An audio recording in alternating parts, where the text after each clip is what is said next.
You know, mentors don't tell me I go find work. Yo, what's up, YouTube? What's up, all the wonderful drivers out there, all the fantastic passengers, and everybody watching this video, listening to my voice? You guys are welcome to the Driverpreneur channel. And in today's video, I want to go over some few mistakes you can make as a ride-sharing driver, in the city of Lagos. I believe this can also apply to every other city. These mistakes can really set you back financially, in terms of driving rideshare. So I'll be going over these few mistakes. I recently made one very costly mistake, and I'm currently paying the price. And I thought about sharing some few mistakes, including this very costly mistake I made recently, in the bid to clearing my conscience and getting over it and moving on with life. Because experience, they say, is the best teacher, and it's always good to learn from others' experience so you don't make the same mistake.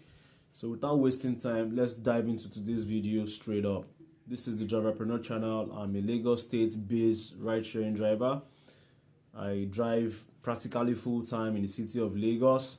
So on this channel, I share my experience, driving around the city of Lagos, commuting people from one place to another.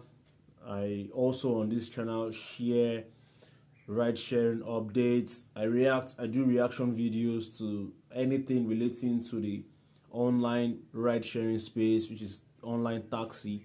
So if you're new here, you're most welcome to hit on the subscribe button and turn on bell notification, to join the massively growing community. And for returning subscribers, salute you. Respect. Thank you very much for your support, for the likes, for the views. You guys keep this channel going, and I really do appreciate you guys from the heart. Yes, so I'll want to first of all talk about the very first mistake, which is the most recent mistake you can make if you drive, that can cost you a lot of money and set you back. In the past, I've shared a short video on how the surge was every part of Lagos due to the rain, and how drivers can make extra money driving in the period of June and July. It has always been that way. In the month of June and July, because of the rain, the prices soar so high. Drivers can earn up to 30, 40, depends on how you drive in a day. It depends on how you drive, how much energy you have to put in the job. So on Saturday, which was this Saturday that just passed, I did a vlog of my driving experience. Although I had to set that vlog to private, I may eventually put it back to public for some particular reason. So while driving on that Saturday, it was a rainy Saturday. It rained, so the prices of course went up as normal. So I decided, okay, let me go out. And this is the first time, you guys know, I've used a couple of cars in the past. I've used a Mercedes, I've used a Nissan Sunny, I've driven a Corolla Verso, I've driven a Toyota Corolla 2016. What other car have I driven? So this Honda Civic is the first time I'm driving it in the rainy season. The worst that happened to me back then when I drove the Mercedes Benz was, if I enter very high flood, let's say the flood is getting to almost the middle of the door level, the worst that happened is that water eventually finds its way into my cabin. Probably there was a leak somewhere under the car. And then all my electrical controls, the window power button, the central lock power button, and all those controls just start malfunctioning. They start malfunctioning. Then when I leave the car to dry, to sit, maybe sun comes out that same day, hit the car, everything goes back to factory setting. I think the same thing with the Toyota I drove. The Toyota I drove, even the Nissan, once I drive through water, probably some electrical issues just come up, that once I settle and the weather gets a bit warm, everything goes back to factory setting. So I decided to drive my Honda Civic. I currently drive a Honda Civic. So I decided to drive my Honda Civic on a rainy day. Of course, what's a car meant for? A car is meant for comfort. A car is meant for you to enjoy feeling as if you are in a house despite the environmental condition outside. So I was driving my car for my business, and I drove my car to a part of town which is Lekki, which is one mistake. You need to understand your terrain, in terms of when it comes to flooding. And thank God, most of the app are becoming flexible in terms of picking your location where you want to drive. However, I have this in mind already before now, so I try to avoid places inward Aja and the likes, and then some part of Lekki. So this part of Lekki I took a trip to, and also Ikoyi, because I entered flooding, not just Lekki, I entered flooding Ikoyi, Parkview Estate. And I just felt it can't be that bad. Like Lekki, some part of Lekki still have quite a reasonable drainage. So I said it can't be that bad. And I took a trip going to Lekki. The first one is even that Ikoyi flood was very high. Was very high. Like I could feel the water in my door level. Luckily, the underneath of my car seems to be very sealed, so water didn't get into the cabin. To Lekki, it was that Lekki. I don't know exactly where the water entered my car, but it was when I was leaving Lekki, from Lekki going back to the mainland. That was when I noticed my car wasn't engaging. The gear system wasn't shifting. It was just revving. It wasn't moving anymore. At one point, it totally didn't move at all. So that was when I pulled over around Airport Road and checked I called my mechanic. He gave me an advice that, did I enter water? I said yes. He said, since it's your gear system that's not engaging, I should check my dipstick for my gear.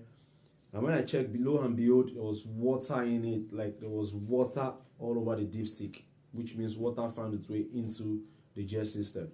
And that is currently costing me a lot of money. I went to the market, normal, to find out how much it will cost me to replace the gearbox.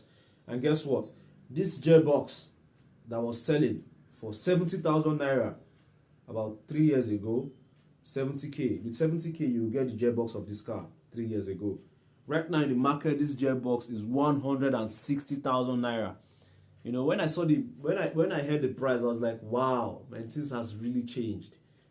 So I called colleagues that use the same vehicle, the Honda Civic. So they told me, one of my colleagues that used the car told me that his own gear also had this same problem, and he had to repair it. And after repairing it, his gear came back to normal, which I did. But I'll save that story for where I talk about car-related troubles and all those wahala. I don't bring that here. In today's video, we are focusing on some mistakes you make that will set you back. So the first one is, driving through water. I don't think it's worth it. When you notice that the rain is falling very heavily, profusely, regardless of the car, except maybe you drive an SUV that is well raised above the ground level, then fine. But if you drive a saloon car, it's just best you just find a dry, safe place. You park, wait for the rain to totally fall, like finish falling, and then give it it depends on how heavy the rain is. Give it some time for it to clear, because most of this flood are usually flash flood. They just come and before some time they are gone. So give it some time and use some places as gauge. You can just stroll around where it's dry and peep some places where there's water and look at the water level. Then that's if you're out already. Or better still, you can just drive home and go and relax and then continue the job the next day if the rain doesn't fall, which is the best advice. Just go home, relax, take that day off and continue the next day. It's better. It will save you a lot of money. I can't start breaking down how much I've spent to fixing the gearbox, which I did. I already fixed the gearbox. I'm currently driving the car. However, I do not feel that confident, that level of confidence I used to feel when the gearbox has never been opened. Because when these guys open something, it can't be as the way the manufacturers used all their sophisticated tools to tighten all the knots. They have measurement for all these things. So well, that's a big setback for me, and I've learned my lesson, and I hope you also avoid making that kind of mistake. So the second mistake you can make that will set you back driving, especially in Lagos, is ignoring pending issues, faults that can keep you stranded on the road. I totally understand the cost of parts is very high, is way high, Even myself currently, I have one of my shafts making hell of a noise that I intend to fix before this issue came up. I wanted to do full body work of my car. Unfortunately, I had to take all the money to make sure that my car can even move from point A to point B. I was so lucky that the vehicle stopped at a very calm part of town, which is 7 and 8 bus stop on Airport Road. If that car had stopped in somewhere like Oshodi, wow, or Onipan, or Ojota, or Ketu, or any of these axes that has a lot of, touts around, looming around the area, I would have been in real trouble because these guys would have come at me and, try to extort me, if possible, try to rob me and my passenger. But I was so lucky that I had the total breakdown along 7 and 8. So, like I always advise, always make sure your car is a low expense car, a car that you can afford. Also, currently, I don't even think there's any car that right now that is low expenses that has low maintenance cost, because the cost of everything has just gone so high. Like, it's so crazy. It's so crazy. I just hope we survive this period on this time on earth, and I know we will survive. Man always evolve, man always adapt. So always try to fix pending issues that you know that it can potentially keep you stranded on the road, so you don't end up being stranded on a part of town that is not safe for you and probably for your passenger. So that's another one, fixing issues, fixing pending issues. Another thing you can do to avoid setbacks in this ride sharing is avoid going against traffic rules, taking one way, taking the popular BRT lane, shunting, which I got caught one time in Yaba for trying to cut the traffic and then enter in front. Avoid those things, because one of the most frustrating thing about this ride sharing is when you have to bring out a huge chunk of money, to fix your car. And these cars don't just ask for small money, they ask for a lot of money. So that can be very frustrating. It can really stress your mind out. It can stress your state of mind, even your sleep. You can lose sleep because, of course, this is what you use to get daily income, and then it's being grounded. That can really disrupt your thinking, affect your mind and all. So avoid those traffic offenses. That one is in your hands. In fact, everything I've mentioned is practically in your hands, apart from some of the pending issues that may be in your car that you may not, due to one expenses or the other, may not be able to fix. But the first one and this third one I just mentioned is practically in your hands.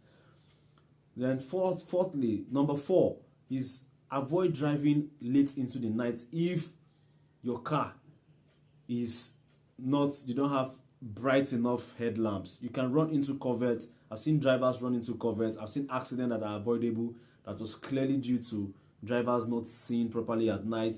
So if your light is not good, if your light is not very bright at night, either you just focus on driving in the daytime. Of course, when you want to drive in the daytime, make sure your papers are complete. Make sure you are driving with a licensed app, so you don't get caught by some of these agencies that are out there for ride sharing apps, ride sharing drivers. So make sure your papers are complete. You have your driver's license up to date, vehicle license. Acne permit is something now that the law enforcement agency are like, coming for drivers for. Like, they're coming for drivers without acne permits, especially the police. So try to make all those papers available so you can drive daytime and then take nights off and be in your house in your safe comfort zone. Yes, talking about papers are also part of how you can set yourself back.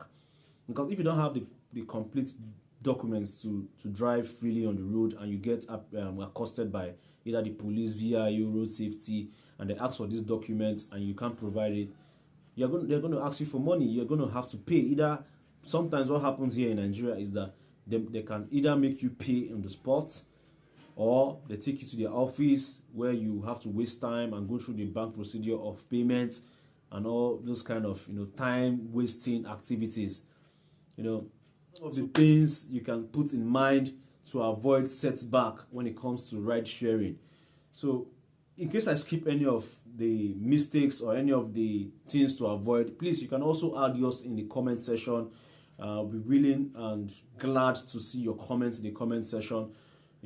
Please, if this video gives you value, either a driver, a passenger, anybody, if this video gives you value, please give this video a thumbs up. It really helps with the algorithm. It helps YouTube, refer this video to other viewers, which in the long run expand the channel. Please also remember to share this video to other platforms. And that's it for today's video. Please also remember to subscribe. Please remember to subscribe. So that is it for today's video, and I'll see you guys in the next video. Peace. Stay safe. You know, mentors don't tell me I go find work. They say by driving not go pay. I'm on a very long trip.